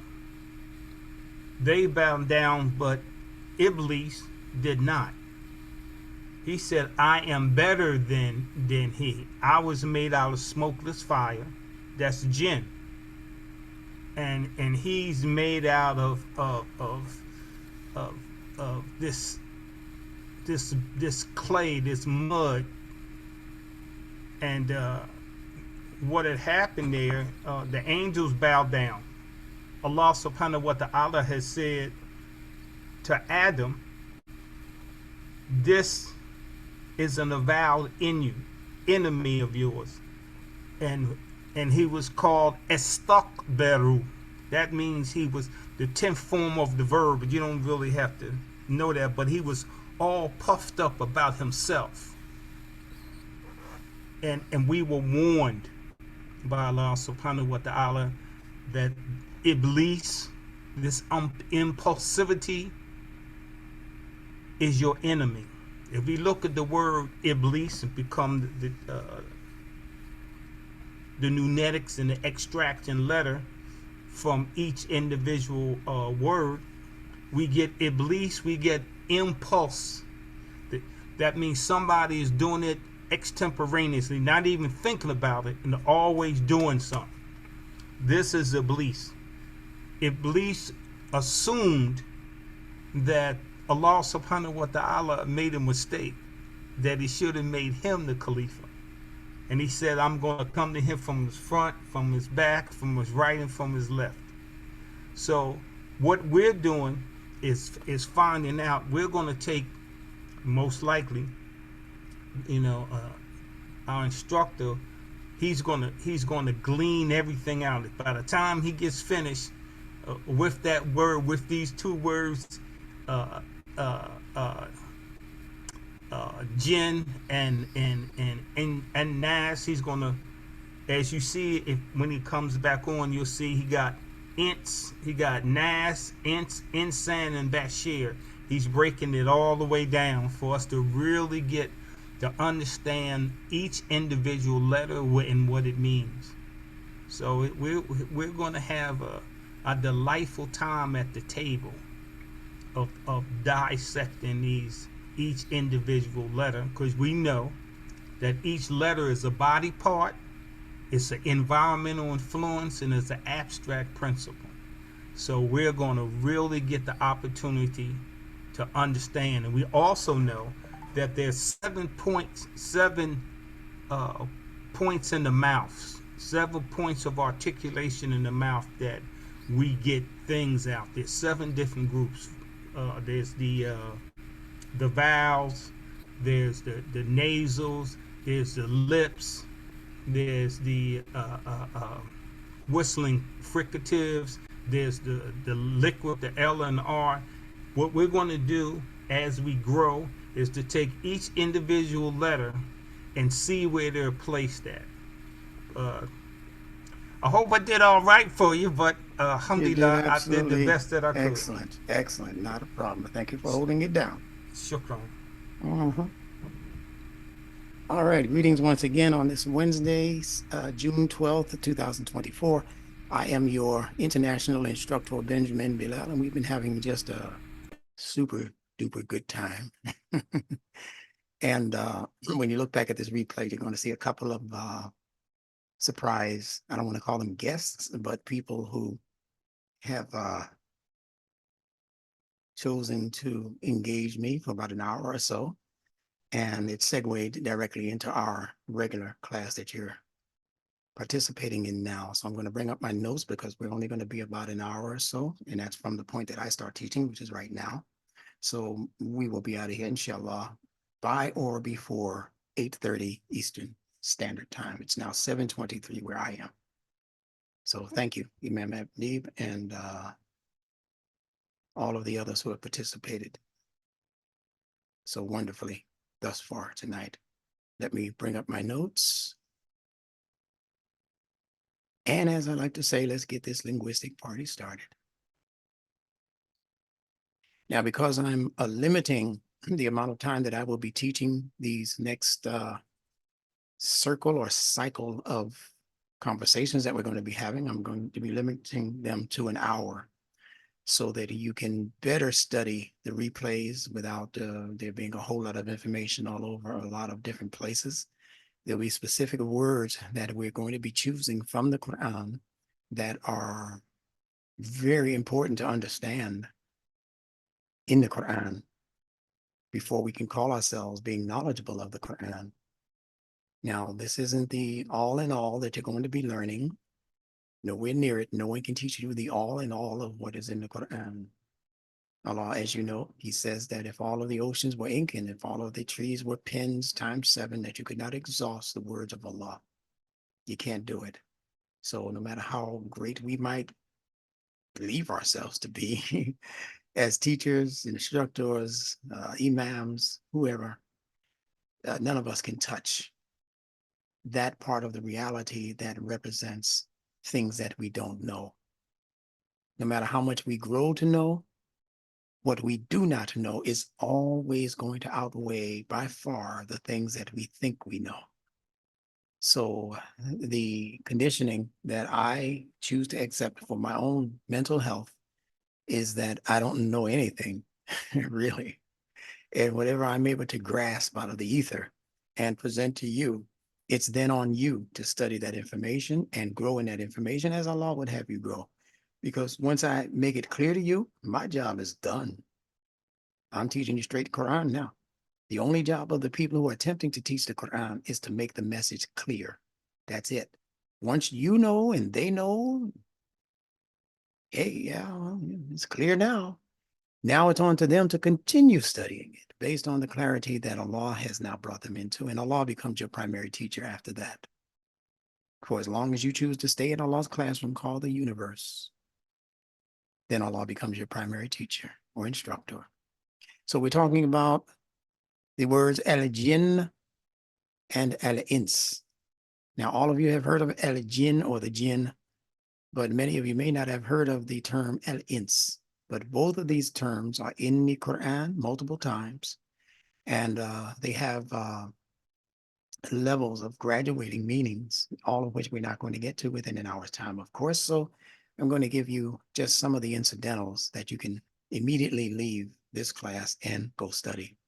So this word jinn is a combination of the Arabic letters jim, nun, nun. All right. Jim, nun, nun. That's the root for the word jinn. It's also the root for the word Jannah, which all of us have heard of. We usually interpret it as being paradise. Jannah, or the garden, some people would say. Jannah, I can't wait. You know, when I die, I'm really praying that I go to Jannah. But what you're not understanding is that according to the Quran, you don't have to die to go to Jannah. Jannah begins in this life, and a lot of people don't know that. We're not going to go down that rabbit hole right now. I'm just giving you some things that on your own, you can begin to ask your computer that question. Is there a Jannah in this life? And watch what the Quran tells you back. The Quran also speaks about Jannatain. That's two Jannahs, two gardens. It's in the Quran. It's up to you to go find it. All right. So the root letters, once again, for the word jinn are the same as the root letters for the word Jannah. That right there should make you go, how could the devil, that's what most people think jinn is, you know, these fire creatures, how could Allah give them the same root letters as the word for paradise or heaven or the garden beneath which rivers flow? Well, you're going to find out real quick that that a lot of what we've learned, concerning these concepts that we call Islamic or Quranic concepts have been taught to us in error. And the world is not this black and white, good and bad world that we've been taught it is. That this world is full of dichotomy. It's full of levels of graduation in terms of what's affecting your heart, your emotions, what's affecting the intellect. There are grades, there are levels of expression, just like there are levels of expression as you continue to grow as a mortal person. You're not what you were at 3 years old. You're not what you were at 17 years old. Allah has brought us along stage by stage, year after year. Went from having a very light voice as a child, male or female, you sounded like a female. Most of us, we sounded like a girl when we were born, even if we were boys. Mommy, she's messing with me. You know, you gotta look and see, is this the daughter? Who is this? So Allah brings all of us through this feminine hole, literally, into a feminine expression of life force. It knows nothing about being male or female or anything like that. It is only aware that it is here. And even that takes a few years to sink in. Where did I come from? We don't start asking those questions until we get older. And then, wait, let me think about where did I come from? What's my first memory of remembering something? See?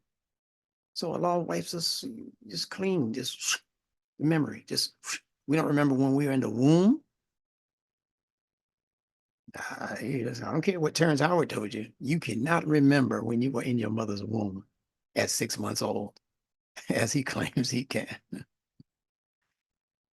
You know, why would Allah even give you that level of memory? For what? What's the purpose of it? To say what to the rest of us when you get here? Inside my mommy's womb, I was 6 months old, and I remember being close to her heart. Well, I don't have to remember that from the womb to know that that's a truth. I'm looking at that in the biology class. So don't let people dupe you into causing you to believe that they're this super intellect among us. especially when I know what the rest of your life is. You can't convince me that you're that favored by the source creator. And I'm watching the movies and the other things that you're playing in, and cussing and the fussing and the way you treat the women, and then in your personal life, yeah, that's going cuckoo for Cocoa Puffs. You can't convince me that you're this super Einstein type of intellect that's here to evolve the world. No, get yourself a Quran, stop playing. Get yourself a Quran, start reading, start asking questions, and learn for real. So again, look at what nun means. The root of the word jinn, veiled, concealed, covered, hid, protected. And they give it as an example, your clothing, cloth. If you have an armor on, a grave, because you're covered in the grave. A shield, when you put a shield up, you're being covered from damage from another sword or another soldier. So don't just think that the jinn are these invisible fiery creatures that Allah created sometime before he created the human, and that they're hiding in your bathroom and that kind of stuff. So we got to come out of this overly superstitious foolishness that we've been believing in. People will criticize me, that's our religion. No, that ain't your religion. I don't tell you nothing about no spooky hidden creatures beneath you, on the side of your toilet and beneath your cabinet in the bathroom that come out when you go to relieve yourself. What bathroom, where did they learn that? There weren't no bathrooms back in the days of Muhammad the Prophet. So where did they get this thing that the jinn hide in the bathroom, in the latrine, or in the hole that you dug to relieve yourself? Well, what kind of foolishness is that? What kind of source creator of all the universes is giving us this stuff to believe in? It ain't Allah. So it's just something that hides something else. When you have gone insane, then your intellect is being covered over. You get it? With confusion. You have given up on reason, the ability to think rationally. So anybody who has their reasoning abilities covered over or obscured are under the concept of jinn. That's why to become thick, full grown, to be in an area of the land where it is blossoming with herbage that we typically refer to as a garden. It's a garden because the ground, the soil, is typically covered over with foliage, with herbage, with vegetation, with blossom. That's why it's Jannah, because it's covered over.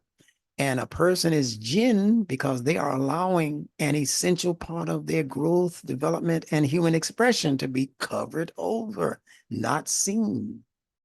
Sublimated is a word from psychology that you would use. Spiritual beings that conceal themselves from the senses, and they're including angels. So now they're getting into the more, those areas that are questionable in terms of how we should be viewing them. Because these same people can't even explain to you what spiritual is or means. What is a spiritual being? Don't you have spirit? Where is that spirit in you? When did that spirit get into you? When does that spirit divest itself of you? And if it divests itself of you at death, where did that spirit go? We got to get out of this spooky way of viewing our deen, is my point, and come into a more humanly sensible way of identifying what Allah is saying in the Quran that he called the clear book. It's not nebulous. It's not hidden. Allah talks about the hidden and the open, but like I just got finished explaining to Zach, everything is open, but it doesn't mean you can see it. There are sounds that dogs and other animals can hear. There are views that an eagle can see that you can't see at the same height or at a half of that height. You still can't see, but the eagle can see the rat running on the dirt on the ground thousands of miles beneath it, hundreds of miles beneath it, pardon me. We can't see that well. Look out the airplane window. You don't see no rats running on nothing down there. but an eagle can see it as high up in as you are in the air as the plane is. So no, there's an area of the human intellect that can become covered over, is the point. There are aspects of the human soul that can become covered over, to the point where many things that should be plain to you become obscure.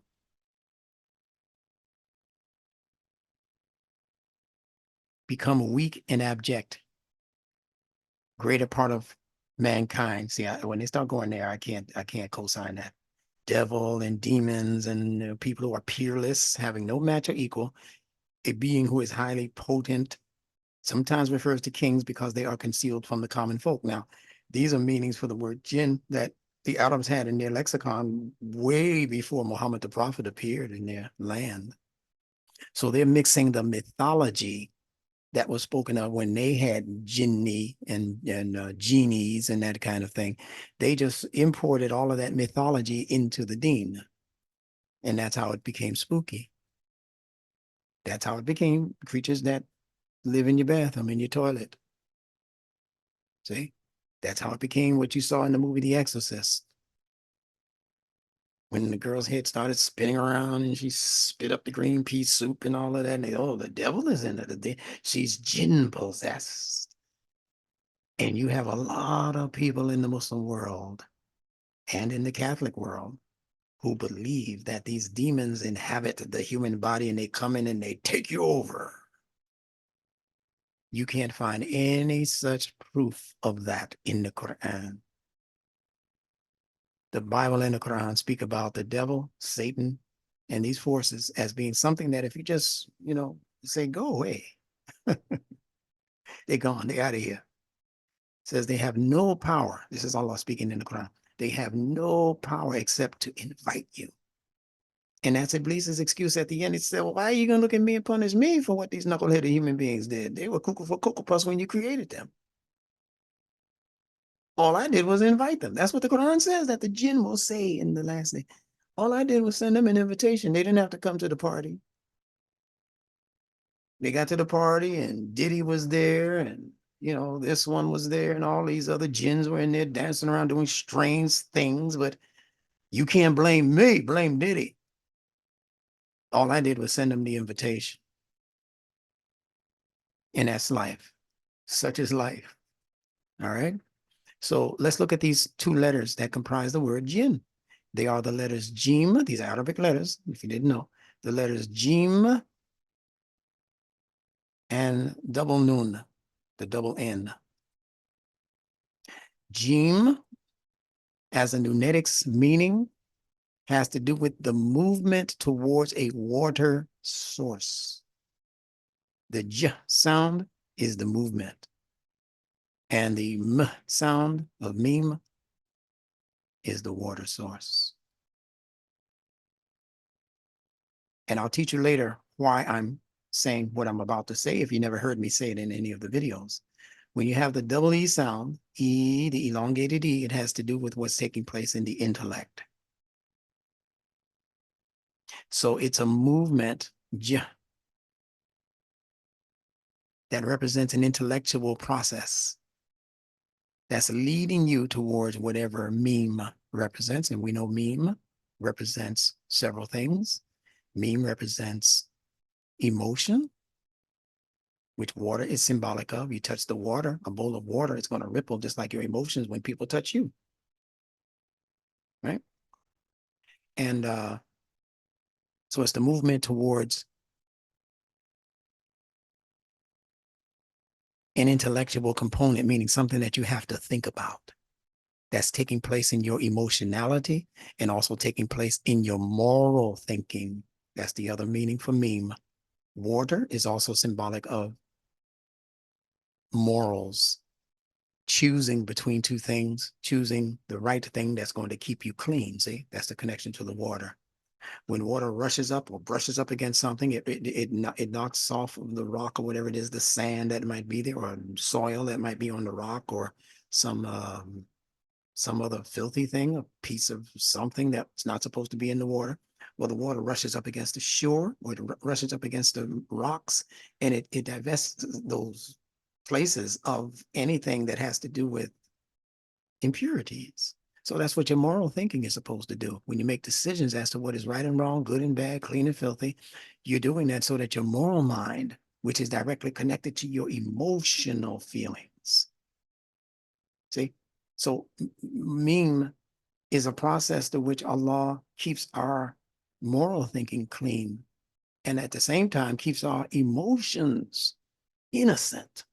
That's what we mean by clean when we refer to emotions as water.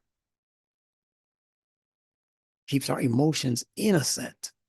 When your emotions become corrupt, the water becomes polluted.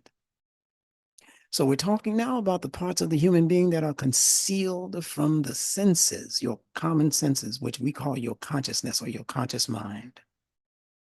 See? The parts of the human being. That's what we're talking about now when we talk about Jim Nun Nun as Jinn. It represents those parts of your human life that are concealed from the senses. When you think about something consciously, it's not concealed from you. I'm thinking about my relationship. I'm trying to figure out how to fix it. That's not concealed. That's out in the open, see? But the things that might be bothering me about my relationship that are beneath the surface of my feelings, beneath the surface of my conscious attention to something, now we're going into the areas that Jinn represents.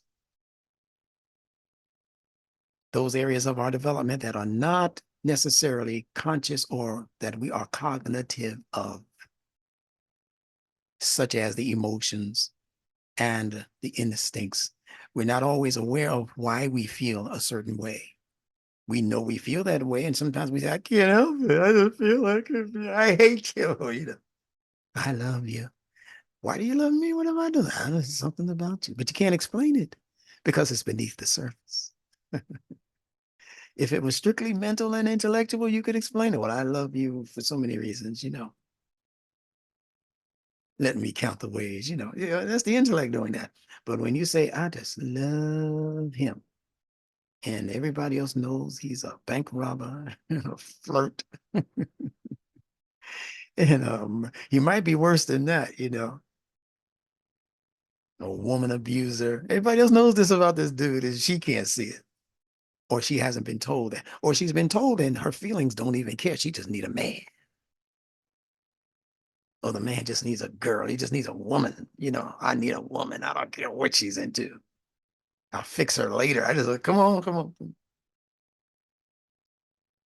So you're giving into things that have been buried beneath the surface of your true self. And that in and of itself can turn you into a full-blown jinn. So we have these words that I've discussed many times in the classroom.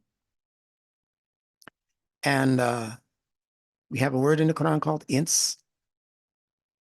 We have a word in the Quran called nas.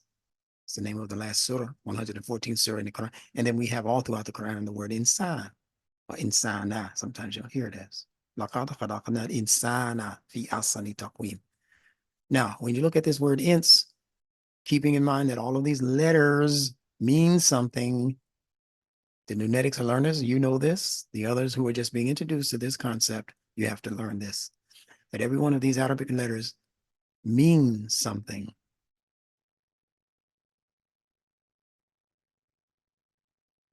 So if you listen instead of just look at this word, ins, the first thing that you'll notice if you're listening is that none of these three letters have a vowel attached.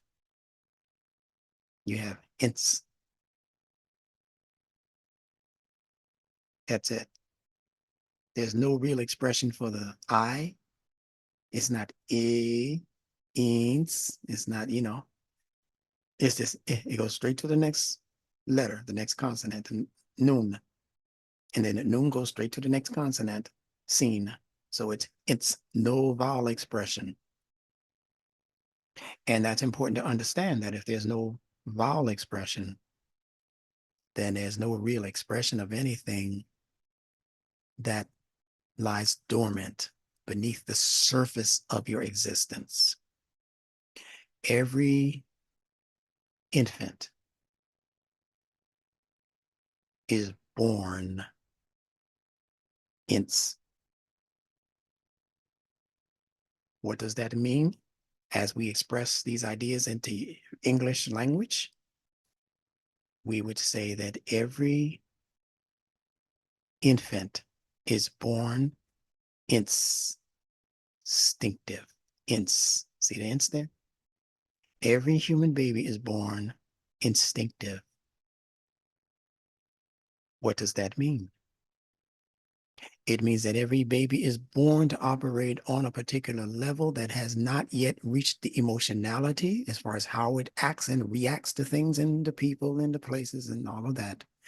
And every baby is also born in a way where all of the functioning is taking place beneath the conscious level,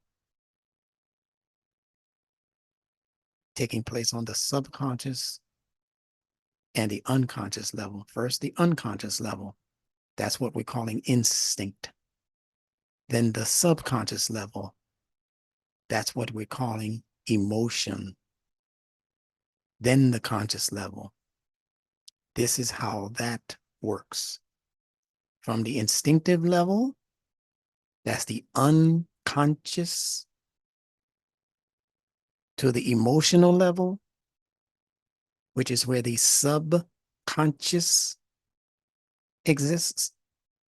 And then finally, we graduate into consciousness, the conscious mind.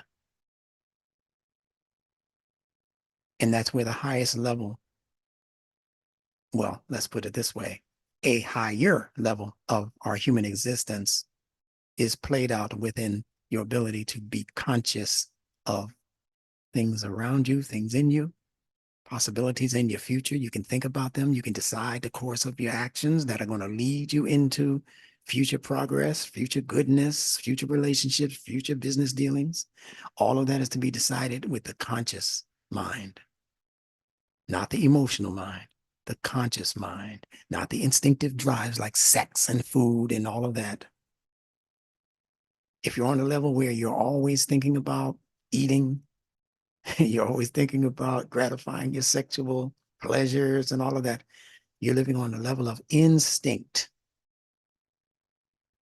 That's the basic animal level of existence. In fact, it's even lower than most animals. Most animals at least have reached the emotional level where they care about their families and their situations. They try to make a better way. But those creatures like reptiles that exist almost purely on the level of instinct, they do have emotions and some of them can think, but not as a featured characteristic in their development.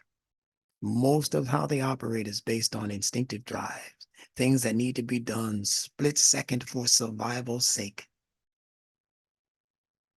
And we've gone through this. There's a bunch of videos of mine that you can watch where all of these are recounted and explained in much further detail than what I'm giving you now.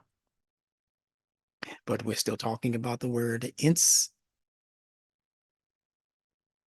which evolves into nas, which further evolves into insan.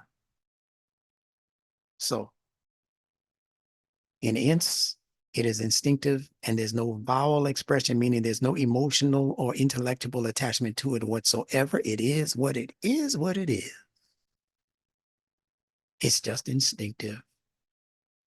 And that's, again, how all of us begin. Then we begin to have experiences after being born into the world because we're in connection now with other people, other places, other things. And it's those nouns that begin to develop the human intellect, beginning though with the human heart, how you feel about things.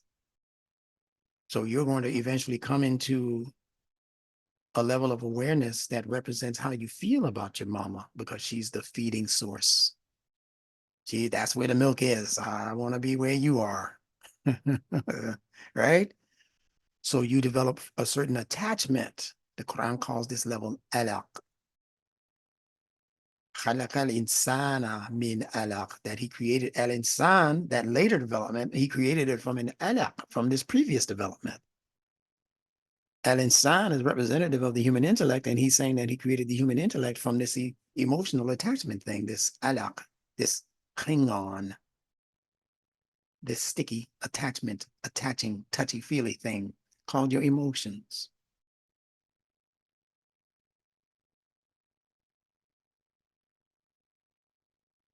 Then you have moving up from the ins, the pureborn infant who's depending mostly on his or her instinctive drives. They have an instinctive drive that says, I need to relieve myself of this urine. They're not thinking intellectually like that, but we know that's what they're doing. Or I need to relieve myself of this feeling in my belly. It's too much. I need to get rid of this, and they poop it out.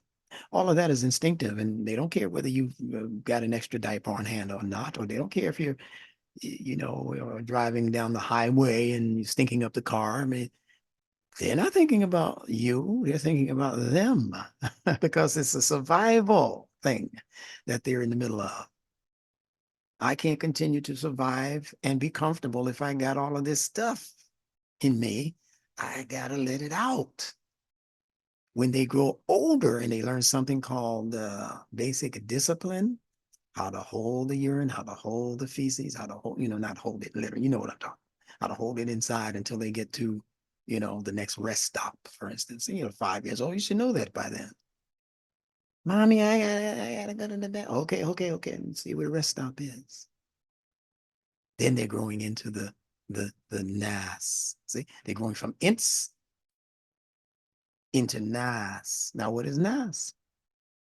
Nas is a combination of the noon, where the noon is expressed. Na is given a vowel. It's able to express itself, whatever that noon means. And the last letter, sin, which represents the intellect, is suppressed. So nas, no vowel on the sin. Vowel on the nas, na. Express yourself openly. That's what I means. Nas, no expression yet for the intellect. There's an expression for your ability to unwrap the potential inside of you. That's what the seed does. Nun is seed. See? Nun, one of its meanings is seed. And whatever is in that seed as a potential, you're able to unwrap it so that it begins to express itself. And the first expression is emotional, not intellectual. Baby has nothing to teach you yet. Basically, all it has are questions. Mommy, why this, that, Daddy, how come that, blah, blah. All they have a question because they're empty when they come here and they need to be full or filled. We're talking about expressions within the sphere of human engagement with the world after the baby is born. The first one is instinctive, and you have to respond to their instinctive survival drives. The next one that they grow into is emotional, but not so much intellectual until they learn to explain back to you things that you have already explained to them.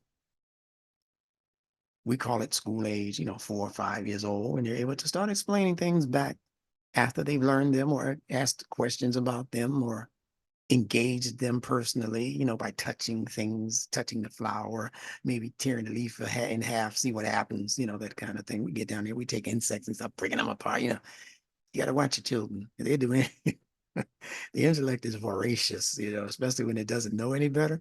It'll start stepping on anthills. You know how children are. So that's nas. Then the last in that progression is insan, where the noon once again is suppressed. Then the sin, the S sound is given the expression. Insan, see? So the noon becomes suppressed and the sin becomes activated. So what does that mean? That means that the emotional content in you becomes less out front. You don't walk the streets and normally as a preteen or teenager just showing everybody what you are and what you feel emotionally about them or about anybody else. You're trained, you're disciplined to keep that stuff to yourself. Now, I know you don't like our neighbor, Johnny, but you know, when you see him at the elevator as you go to school in the morning, don't say what you said to him yesterday. You can't go around talking to people like that. Even though it's true, you can't go around talking to people like that, John. So you teach your children to suppress certain kinds of emotional expression. And you say, think before you say, think before you speak, Johnny. So now the scene, the intellect is being given preference. They suppress the emotional thing that could get them in trouble because there's a time and a place to express those emotions. Even when you're talking to your parents, you say, I know you didn't just talk to me like you talked to me. Your mom ever tell you that? I know you didn't just say what you said to me.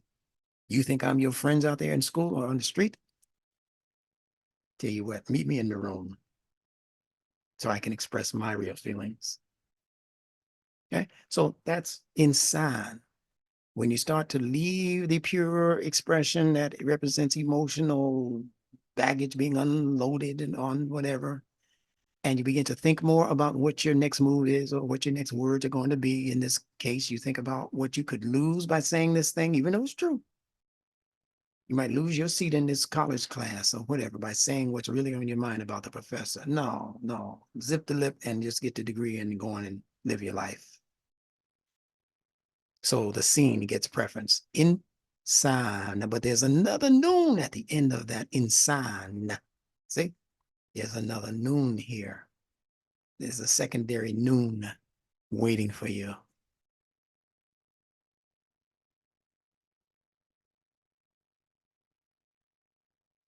Right?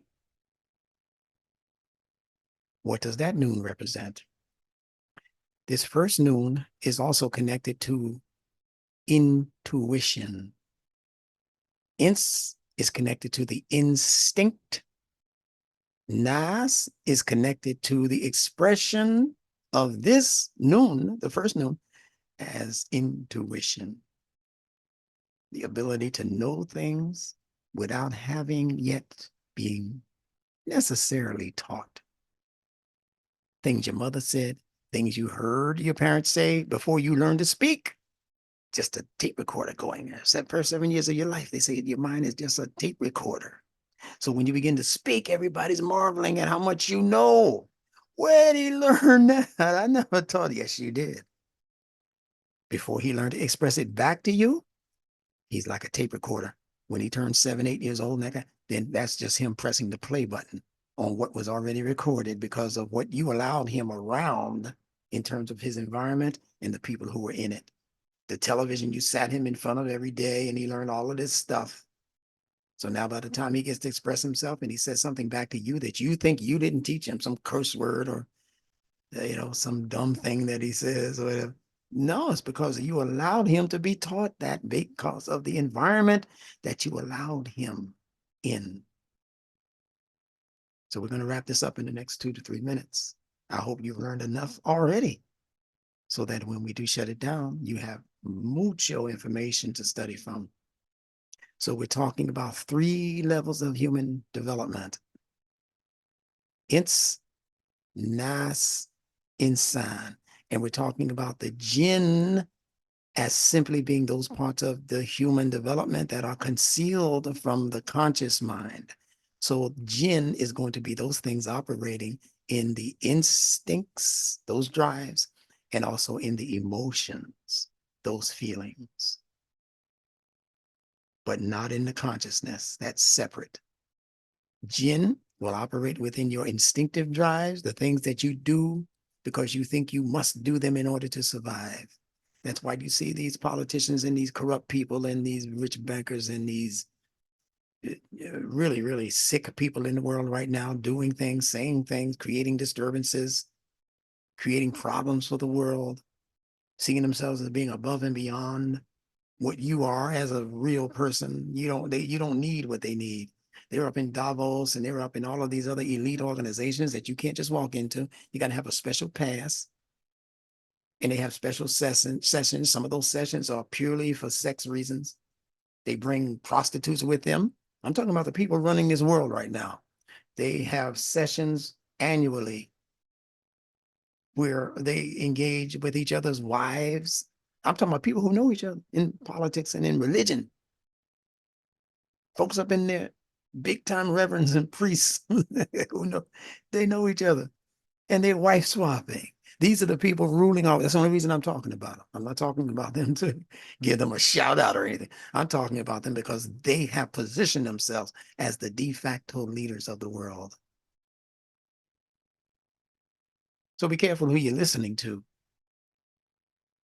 T.D. Jakes and all of these other snakes that are positioning themselves as religious leaders in people's lives. And these people are now turning their backs on these so-called leaders. You know why? Because they're tired of following Jinn. That's what these people are. If they're being led by their instincts for survival, and if they are being led by their miscalculated emotions, meaning they're not even real feelings that they have for each other and for people. And what kind of stuff is that you saw Diddy doing against the one they call Cassie, throwing her on the ground, kicking her, and you know, all of that kind of stuff. I hope you haven't seen it. If you haven't, don't look for it. And he's just one example of thousands of people in that level, and not even in that level, in our neighborhoods who treat their women like that, and whose women treat their men like that. Why you say that's not human? That's right. That's Jinn. Stop thinking that you're looking at true humans. True human is the one who allows the intellect to rule over the emotions and the instincts. The true human is the one that the Quran calls al-Insan. When you are insan, you put a muffle on the initial levels of emotional intuition. Because that's where intuition is coming from. Things you feel, feelings. You got to learn to suppress that in favor of activating the seen or the intellectual process. And the more you do that, it's going to lead you to a secondary noon. What is that secondary noon? What I have been teaching you as supra-intuition. Not just intuition. Intuition is hit and miss. But when you reach the level of supra-intuition, oh, now you're batting 1,000 when it comes to the things that you can depend on as knowledge. Because when you reach the level of supra-intuition, it's not your teacher teaching you, it's Allah teaching you. Now, if you don't believe that Allah can teach you, then you're not really going to benefit from anything else I have to say. Unless you just see that secondary noon as the cosmos or whatever you want to call it. The cosmos will be teaching you, okay? But not as effectively as if you know Allah is teaching you. You walk into the classroom and there's a substitute teacher, you ain't paying her no mind. But if it's your actual teacher who you know will slap the back of your hand for doing something dumb in the class, that's the teacher I'm talking about. All right? So that's insan. These other two levels, I repeat, are where the Jinn in you are operating. And I'm going to prove it in another way the next time that we meet. So the time now is 8:04. So I'm going to wind down and get us out of here. And thank you all for meeting with us on this alternate day in these numbers. This is a wonderful thing. I'm not going to take any questions. I've committed myself to just being an hour in our sessions from this point forward, unless we're having a private class for longer than that.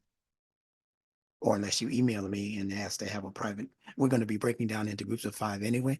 And those groups of 5, those meetings are going to be 30 minutes long. That's it.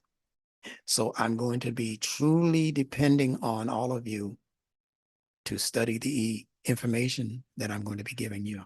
I've given you well over whatever you think you've paid for in this 3 months of semester worth of time that you're with me. And I don't think I have anybody out there who will disagree that you've gotten your money's worth. You got your money's worth on the first day, because if you really had to pay for what you're getting, if you knew how to compare what I'm giving you to what your average college class is giving you, you'd see that what I'm giving you has been way superior.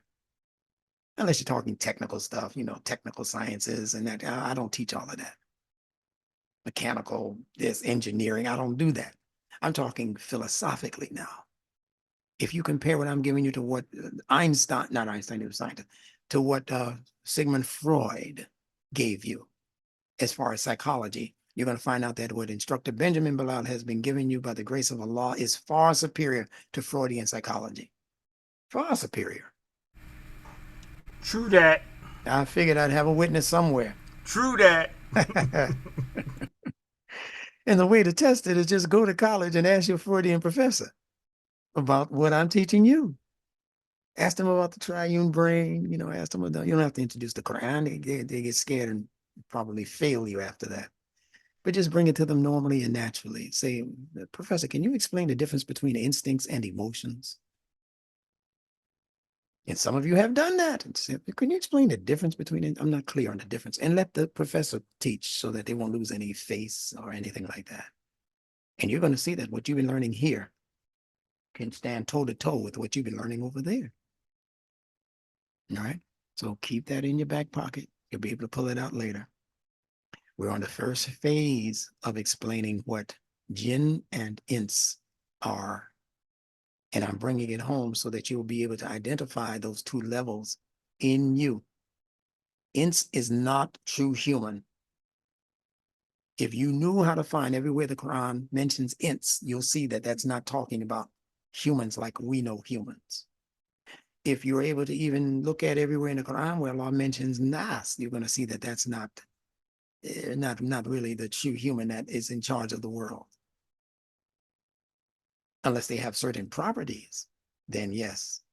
But other than that, Nas is a general group of people who can do right, do wrong, go left, go right, unless they are recognizing Ilahi Nas and Maliki Nas. See, when they get to that level of then they're actually in the category of Insan, even though the Quran doesn't mention it like that. But when you get to where you're recognizing an Ilahun over you and a Malik over you, then your Nas level begins to evolve and graduate. And you become that one who is capable of reaching the levels of excellence in that phrase, لَقَدْ خَلَقْنَا الْإِنسَانَ فِي أَحْسَنِ تَقْوِيمٍ. And we'll be discussing that in the very next class. Now, speaking of the very next class, before we close out, it won't be on Sunday. All of us have, I hope you've gotten, did I send out an email to that effect? I think I did. Enjoy yourselves at home or abroad with your fathers. It's Father's Day. Whether you have a physical father alive with us or you're in connection with your physical dad or not, choose a father. Choose a father figure. Be an uncle, and be a granddad. Can be somebody else's father, some child that you recognize, and you know whatever. You can be a father over a child that needs a father figure. Set it up now. That's why I'm telling you ahead of time. Look at your neighbor's children who haven't had a father in the house for what, 10 years. And if you know them well enough, you say, I'd like to take them just, you know, to lunch, so that when he becomes a father, he'll know how to treat his children. That's how we have to begin to activate our communities. Choose the people who you regularly engage and provide that company that their souls need, even if their intellects don't know that they need it. That's how we have to proceed. We have to proceed with the idea of building community life for real. Not in some sham, not in some organization that you joined. That's my community. I'm in the community of W.D. Muhammad. No, you're not. There is no community of W.D. Muhammad. I'm sorry to tell you. I wasn't the first to tell you. The first one to tell you that was W.D. Muhammad.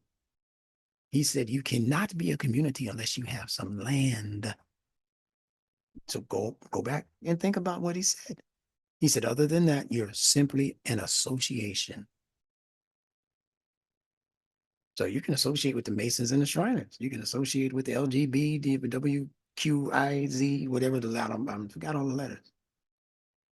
Those are associations. But you can't be a community unless you can grow your own food and house your own members and protect your own outskirts. You can't be a community unless you're doing all of that. Inshallah, that's where we are heading as a pneumatics phenomenon. We're just in online presence right now, but give it a year or two, and you're going to see us owning land, owning resources. And I think that's enough said on that subject. So thank you all for being with us.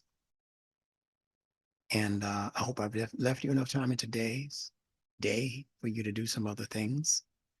Again, the next time we meet will be this time next week on a Wednesday as a makeup class for me not being with you and you not being with us on this Sunday, which is technically Father's Day.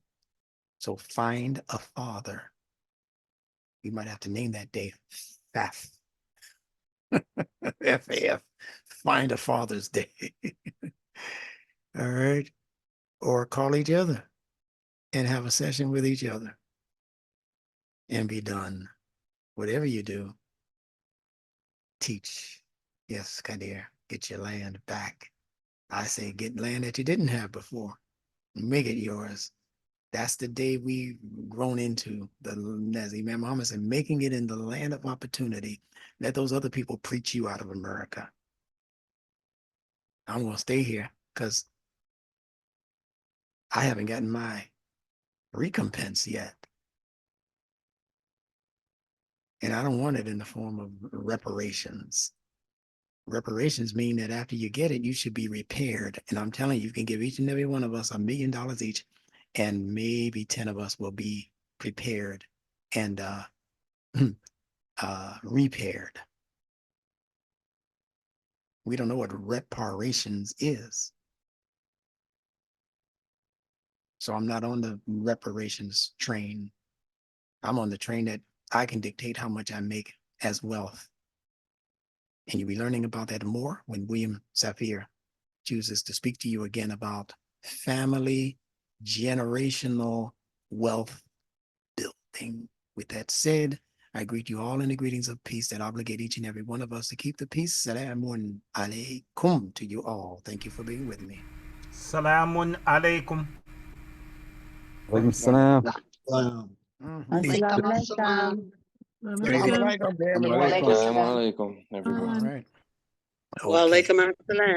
Talk to you soon. Wa alaikum assalam. Enjoy the strong end that's coming up. Inshallah. All right.